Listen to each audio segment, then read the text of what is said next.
Amazing to be doing a PhD. That's I'm a really old. big deal. So am I. But amazing thing to be doing. If you could.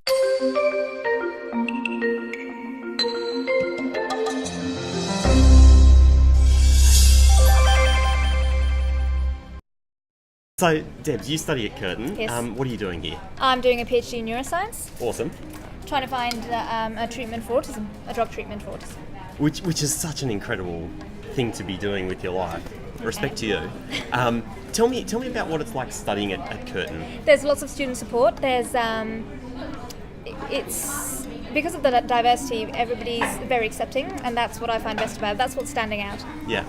I certainly, walking around here, you've got like the bean bags on the lawn and the food trucks and the murals. It really feels like they've gone to a huge effort to make it feel like a great place to come and study. Certainly, they always continue taking students' feedback, and I never got any of those in the last two universities I've been at. So yeah.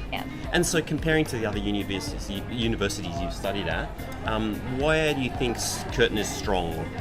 Curtin, well, in that respect, with student support, it's very strong. I think it's the strongest. Yeah. And it's not hindered by prestige. Not that should be hindering, but Sure. It's so open-minded. It's geared more towards innovation, which is great. Awesome. Yeah. And if you could travel back in time, you've now done several degrees. Congratulations! Amazing to be doing a PhD. That's I'm a really old. big deal. So am I. But amazing thing to be doing. If you could travel back in time to the end of year 12, Yes. before you were going to do those final exams, what would you go back and tell yourself now that you've done several degrees Yes. at several universities? Okay.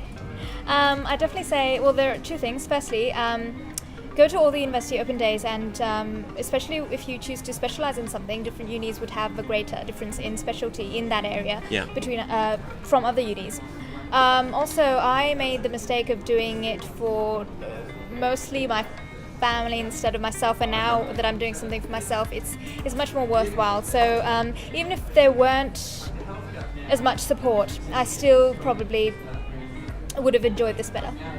What advice would you have for that person that does have a lot of family pressure on them to, for example, go to a particular institution? Yes. Well, I think that family pressures are reasonable to a certain extent.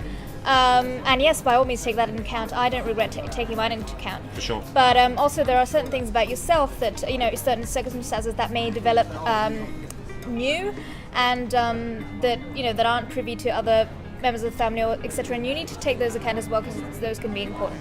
It's like your own unique path, isn't it? So you have to follow that. Yeah, awesome. So nice to chat with you. Thank you so much. We're actually just here at the Lost Books session. Lovely to talk, Debs. Thank you.